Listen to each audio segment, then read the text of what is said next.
பேசணுமா? After that I'll talk. No, you sir. Okay. So, good morning to everyone. I'm a costume designer. My name is Kalpana and Vinod sir gave me opportunity for this movie. So, thank you sir. Costume designer சொல்றாங்க, எனக்கு காஸ்டியூமே கொடுக்கல. No, you will get it, don't worry.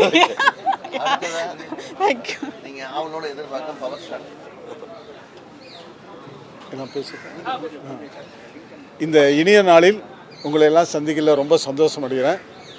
இந்த நாள் வந்து ஒரு ரம்ஜான் நாள். இந்த நாளில் வந்து நீங்கள் எல்லாம் தொலைக்காட்சி பத்திரிகையில் வந்ததில் ரொம்ப ரொம்ப ரெட்டிப்பு மகிழ்ச்சி. அதற்கு மேலாக என்னுடைய அருமை தம்பி மாஸ்டர் ராபர்ட் அவர்கள் படத்தில் நான் ஏற்கனவே பண்ணியிருக்கேன். இந்த படத்தில் நான் பண்ணுறேன். இது ஒரு டைட்டில் ரொம்ப வித்தியாசமாக இருக்குது. நான் தான் நிறைய டைட்டில் வைப்பேன், நான் இவர் வச்சுட்டார் இன்றைக்கி. இந்த பூஜையில் நான் கலந்துக்கல ரொம்ப ரொம்ப சந்தோஷம். நெடுநாளாக நான் உடல்நிலை சரியில்லாமல் இன்றைக்கி நல்ல நிலைமையில் வந்திருக்கேன். எல்லோரும் அப்படி இப்படின்னு எனக்கு சொன்னாங்க. அதெல்லாம் தாண்டி நானும் வருவேன்னு வந்துட்டேன். கண்டிப்பாக உங்களுடைய ஆதரவுலாம் எனக்கு வேணும். இதற்கு மேலாக என்னுடைய அருமை தம்பி வினோத், விஜய் முரளி சார், சங்கர் கணேஷ், வையாபுரி இவங்கெல்லாம் எனக்கு முழு ஆதரவு கொடுத்து இந்த திரைப்படத்தை மிகச்சிறந்த திரைப்படமாக மிகப்பெரிய வெற்றி படமாக நீங்கள்லாம் கொடுக்கணும். அப்படி இல்லைன்னு நான் கொடுத்துட்றேன், ஒன்றும் கவலைப்படல.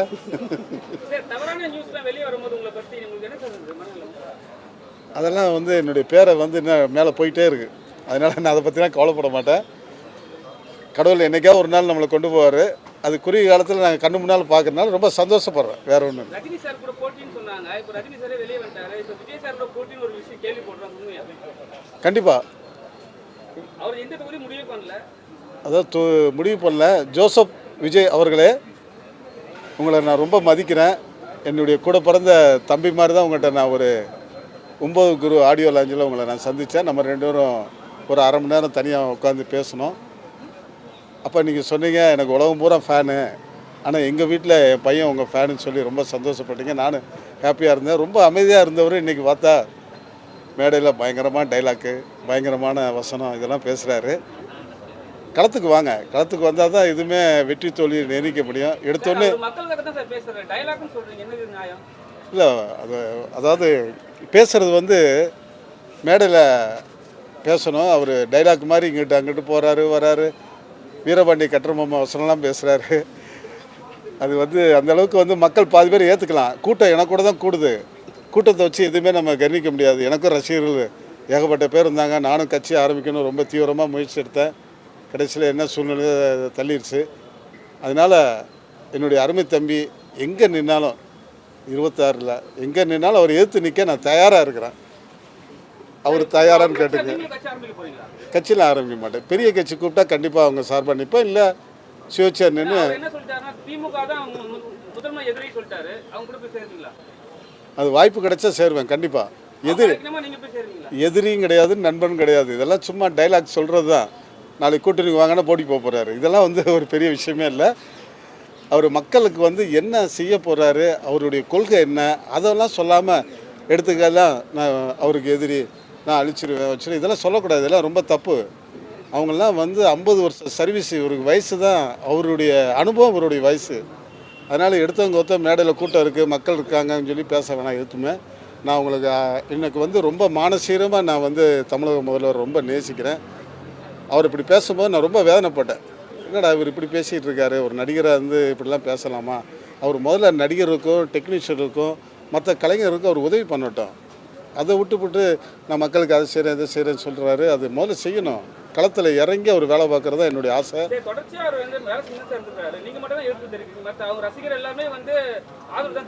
கண்டிப்பாக அவர் ரசிகர் ஆதரவு தருவாங்க, எனக்கு ரசிகர் எனக்கு ஆதரவு தருவாங்க. கூட்டத்தை பார்த்து எதுவுமே நம்ம கவனிக்க முடியாது. ரசிகர்கள் வேறு, வாக்காளர் வேறு. அதனால் கூட்டம் இருக்குது. எனக்கு கூட்டம் அவ்வளோ கூட்டம், இவருக்கு மேலே கூட்டம் இருந்தது. நானும் கட்சி ஆரம்பித்தேன், நானும் எம்பியாக நின்னேன். அதுவும் போல் அவருடைய தந்தை எஸ்.ஏ. சந்திரசேகர் ப்ரொடியூசர் கவுன்சில் தலைவராக இருந்தார். நான் எதிர்த்து நின்னேன். இப்போ அவர் மகன் ஜோசப் விஜய் எதிர்த்து நான் நிற்க தயாராக இருக்கிறேன்.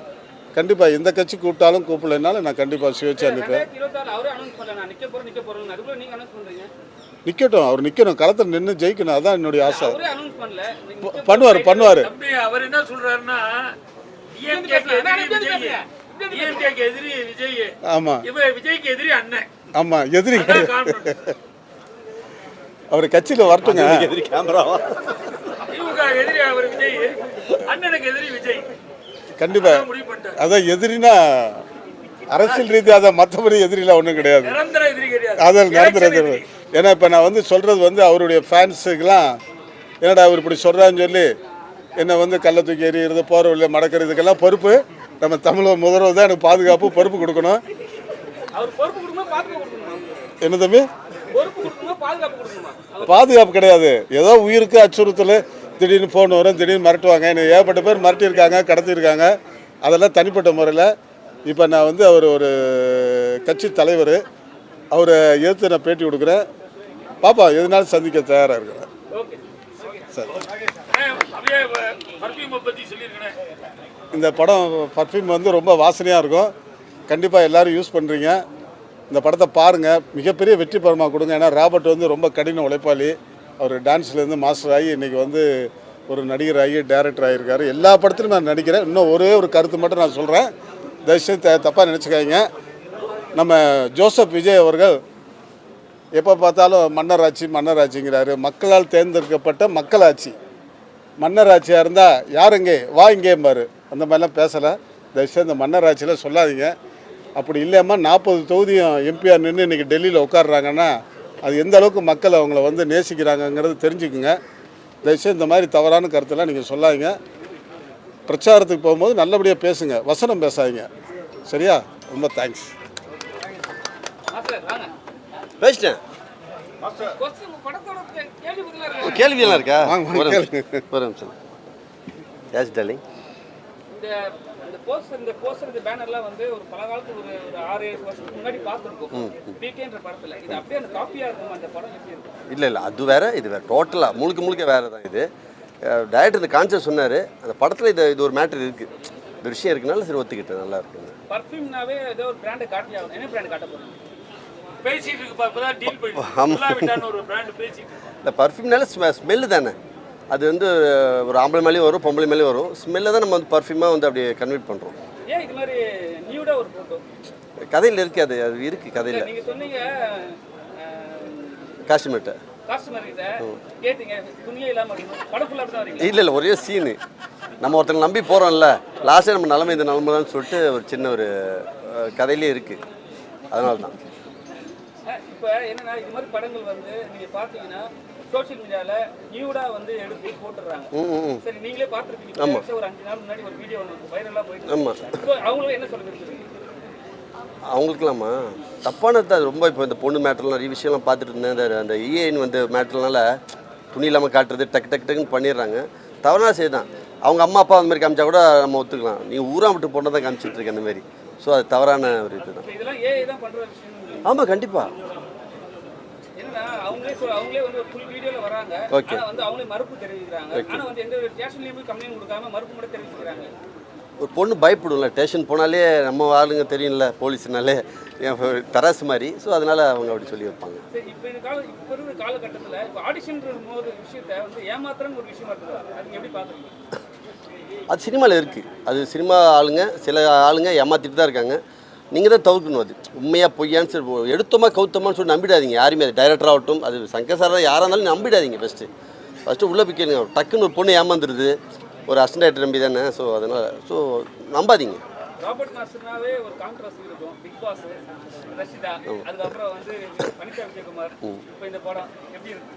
நல்லா தானே இருக்கு. பயமாக இருக்குது, ரொம்ப பயமாக இருக்குது. பட் பொறுப்பு இருக்குது நமக்கு. அடுத்தடுத்த ஸ்டேஜ் ஆண்டவர் கொண்டு போகும்போது ஸோ அதில் அதை நீட்டாக பண்ணணும். ஏன்னா இப்போ பண்ண 3 படம் 3 கதை நல்லா இருக்குது. மக்கள் நீங்கள் தான் சொல்லணும் அதை பார்த்துட்டு. இது மாதிரி ஸ்டோரி எடுத்து வரும்போது என்ன தோணுச்சு? எடுத்தவொடனே பேனரே நியூடாக போடணும்னு சொல்லியிருப்பாங்க. ஆமாம், ஏற்கனவே நம்ம மக்கள் பிடிச்சிருந்தது எனக்கு. இது ஃபஸ்ட்டு நம்ம கமல் சார் காமெடி கேட்டி அவர் தான் ஃபஸ்ட்டு காமெடி கேட்டும்போது அது பெருமையாக இருந்துச்சுல. இது அந்த மாதிரி சீனு பார்க்க எப்படி இருக்குது. பர்ஃப்யூம் ஒரு வித்தோட்டாக்குனா உங்களுக்கு தப்பாக தோணும். ஆனால் படத்தில் பார்க்கும்போது கரெக்டாக அவுத்து விட்டாங்கப்பா அப்படின்னு சொல்ல மாதிரி. சார், இப்போ வந்து உங்கள் இதிலே வந்து சங்கத்திலே வந்து ஒரு விஷயம் நடந்திருக்கு. நீங்களே கேள்விப்பட்டிருப்பீங்க. இப்போ கூட ஒரு 2 நாள் முன்னாடி ஒரு ப்ரெஸ் மீட் கொடுத்தாரு. நம்ம சங்கத்தில் வந்து ஏதாவது ஒரு கம்ப்ளைண்ட் கொடுத்தா பொதுக்குழுல போய் பேச மாட்டாங்க, தனியாக கூப்பிட்டு மிரட்டுறாங்கன்னு சொல்லிட்டு ஒரு விஷயம் போயிட்டு இருக்கு. அது உங்களுக்கு தெரியுமா?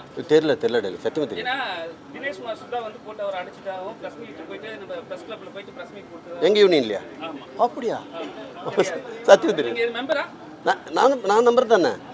அதான் கேக்குறேன். நான் அதுக்குள்ள எல்லாருக்கும் தெரிஞ்சிருக்கு. இல்லை, நான் சின்ன வயசுலேருந்தே யூனியனில் டான்ஸர் ஆகும்போது நான் போய் ஒரே ஒரு சிறப்பு என்னன்னு கேட்டீங்கன்னா இவங்க அப்பா வந்து நடிகர், அதாவது டான்ஸ் மாஸ்டர் கார்டு வச்சிருக்காரு, ஃபைட் மாஸ்டர் கார்டு வச்சிருக்காரு. சிறப்பான ஆளு அவங்க அப்பா மட்டும்.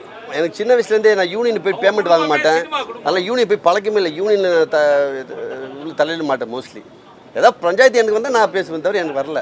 எப்பவுமே வந்து பேனர் போடும்போது ஃபர்ஸ்ட் உங்க போட்டோ மேல தனியா போடுறாங்க. ஹீரோயின் போட்டோ எதுவும் செலக்ட் பண்ண மாட்டாங்களா இல்ல அதுக்கப்புறம் தான் செலக்ட் பண்றாங்களா? இல்லை, இதில் ஹீரோயின் செலெக்ஷன் ஆகலை, கொஞ்சம் லேட் ஆகிடுச்சு. மற்ற படத்தில் வருமே, வனிதா தானே படம் ஃபுல்லாக வனிதா முடிஞ்சாங்க காட்டுறாங்க. இதுதான் நான் கேட்குறேன். இந்த படத்தில் நீங்கள் நிறைய படத்தை சொன்னீங்களே, இது இல்லை, அடுத்த வர வாரங்களில் ஹீரோயினோட சேர்த்து வரும். Thank you, love you.